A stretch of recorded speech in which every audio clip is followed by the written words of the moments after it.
Okay guys, another review today. Today's candidate is tomato chipotle pasta with chicken. Made by Backpackers Pantry. Makes two 13-ounce servings, it says. Tomato, basil, chipotle, textured soy protein chicken with pasta. Just add boiling water. This one takes 2.5 cups. Obviously 210 calories per serving on this one, and I don't know if you can see it up here.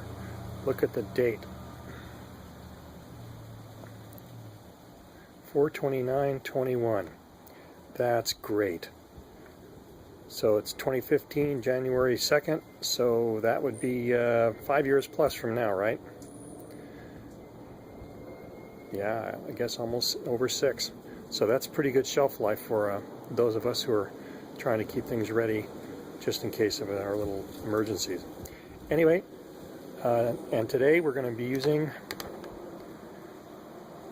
a little stand, alcohol stand, and the Trangia burner. So stay tuned, we'll get this all cranked up. Today, as usual, I'm using the Canterbury mug, one of the Pathfinder school ones. This is the first generation. They've even gotten better. They have little holes now here and here, so you can actually hang them with that fish mouth spreader as a over the fire little pot. But anyway, since this needs 2.5 cups, you can see there's 20 ounces inside the cup, or 600 mils for those on the metric. I've got that water in here already, and let's get the fire cranked up.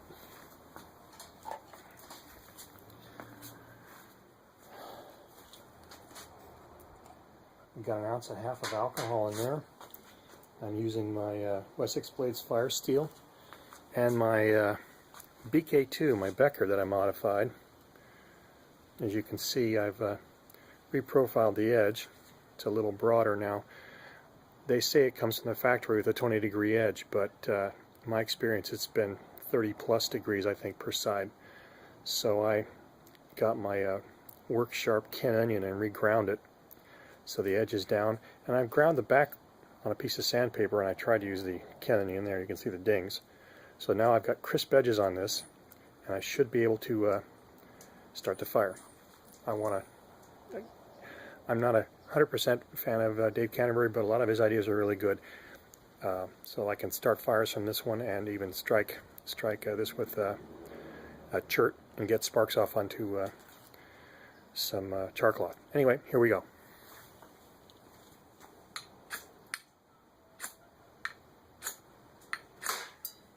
There we go.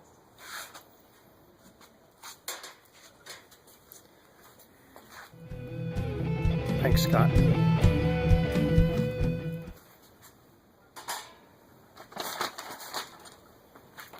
So it's starting up. We'll let it get to the bloom.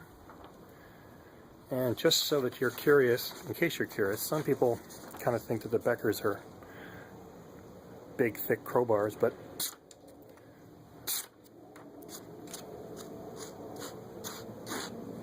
this will does pretty well for an old crowbar, you know.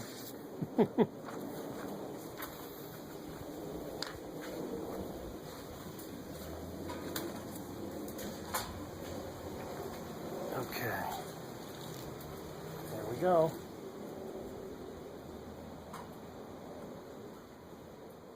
Obviously, this one's going to take a little while. It's a lot quieter, a lot more stealthy than the soda stove, but I'll cut you off for now and we'll come back when it's boiling.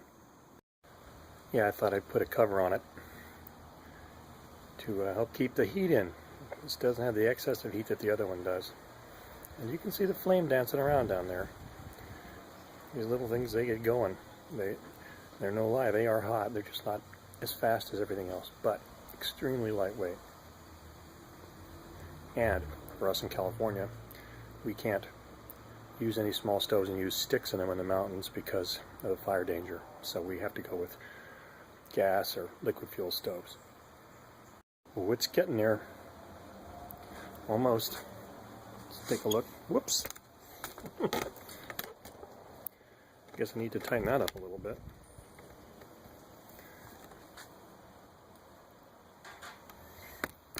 Yeah, that's not working.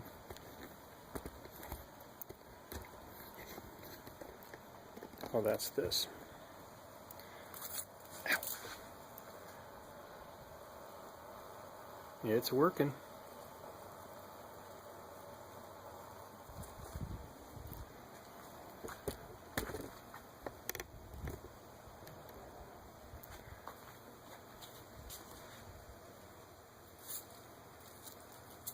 Pop the top back on.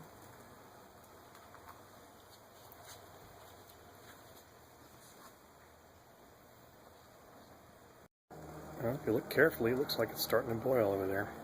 Let's check.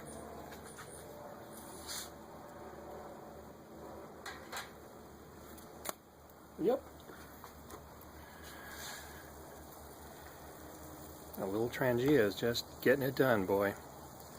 Don't let anybody fool you. These things get darned hot. Okay, that's boiling.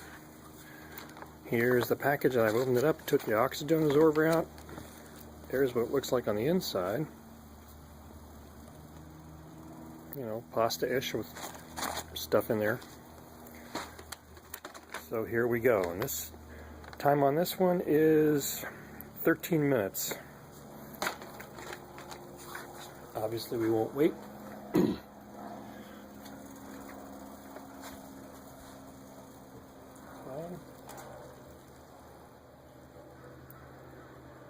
In goes the water.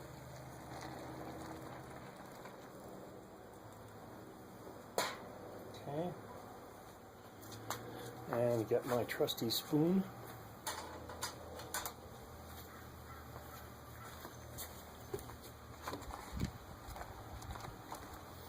It's nice and warm. It's cool today in California. Last night was down to 37 degrees around here, something like that. Pretty cold. We're all not used to that. Okay, it's all stirred up. Close up the top and start the timer. While we're waiting, here's some notes on the K-bar, the BK2. I've got the my Carta handles on it. They're aftermarket. I really recommend the handles. This material is especially nice if it gets a little wet. Very, very grippy. Now you'll see the normal Becker has that black coating all over it, and you can see mine's got some dings in it from some things I tried which didn't work. But the back now has no coating on it. When you get these, like it is back here on the end of the handle, it's gently radiused on these edges. Not very good for doing fire steels. It's not a crisp edge. So what I did was I basically got the knife, I put some cardboard over it and duct taped from one side to the other down to about here. So it was duct taped from here up over the edge.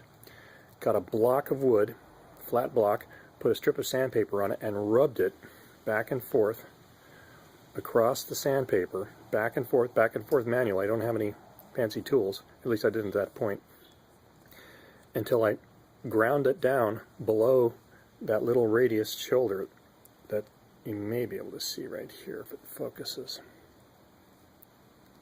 There it is. Yeah, it's a soft corner. So anyway, now I've got crisp edges on this. This is 1095 Crovan, so I should be able to make sparks off of this as well. But the crisp edge is at least the beginning, so that I can use that on a ferro rod like you saw. And it's very sharp. It's a real crisp edge on it. I tried to actually grind it with my work sharp, and as you can see I didn't do it very well, and I made some little pits in the back, but it doesn't hurt the knife nor the edge. For me, this is a tool. It doesn't have to be pretty. It has to work. And trust me, this thing is sharp. I've got a real nice nippy edge on here. Yeah. That's definitely a bitey little edge. So for something this thickness and this ruggedness to have that kind of an edge, I think is a nice combo. Also, the grinding this off, I should be able to use a fire steel on this, and I haven't tried it yet, but I have used flint and steel to make fire before, so I don't think it should be a big deal. You just have to be careful with the knife, that's all. So anyway, that's the detail on the Becker. That's the BK2. That's my one of my utility knives for things really go wrong. Certainly can baton wood with it. I've already done that, and works great. Okay, let's try this again.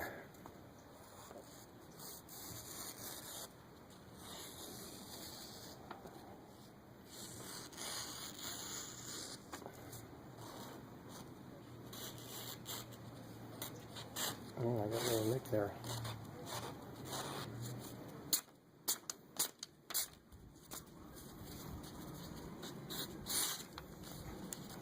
Oh.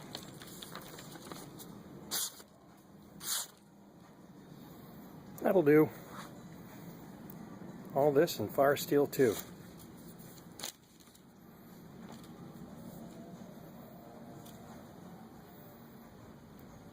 Good little knife. Put some more alcohol in. Let's make some coffee, I guess.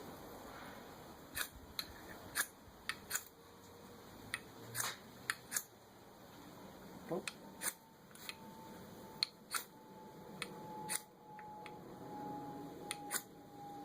There we go. Well, you lit, but you didn't. There it goes. Boy, that's hard to see. Woohoo! Burnt the hair off my fingers.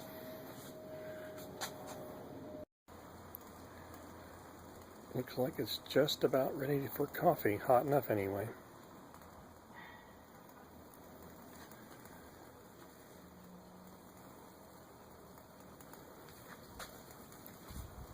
Yep.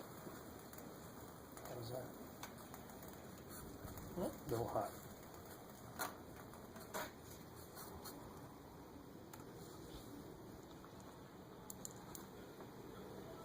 Okay. Coffee's on.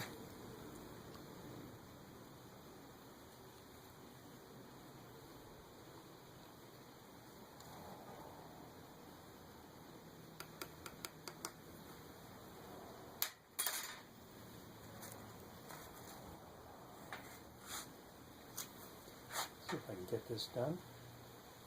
There we go. Okay, it looks like it's ready.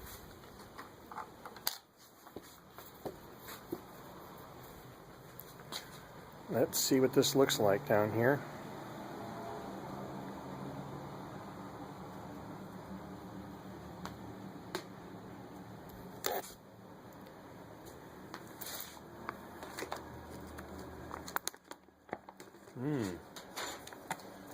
Lots of spices and things. I didn't give this one a mid-course stir, so ooh, looks really good. I think anyway. See if I can pick this up without burning myself.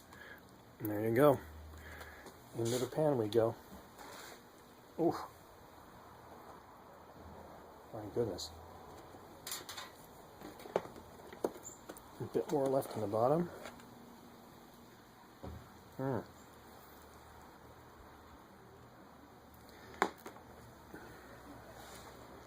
Well, at this point the aromas are good. It's a little bit wet. I'd probably leave out a couple of ounces of water, I think. Okay, let me try this out. What do you think? Spicy. There's more peppers in there, herbs and spices.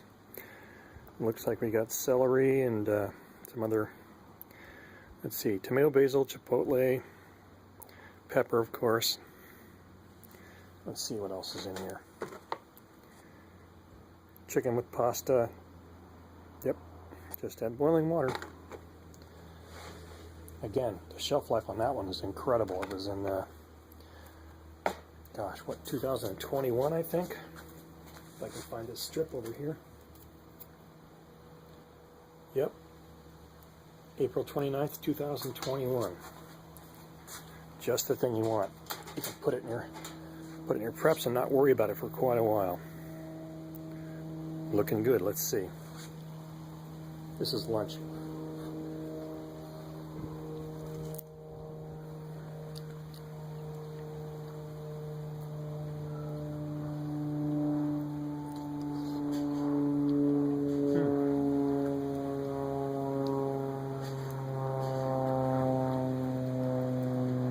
Yeah, that's pretty good.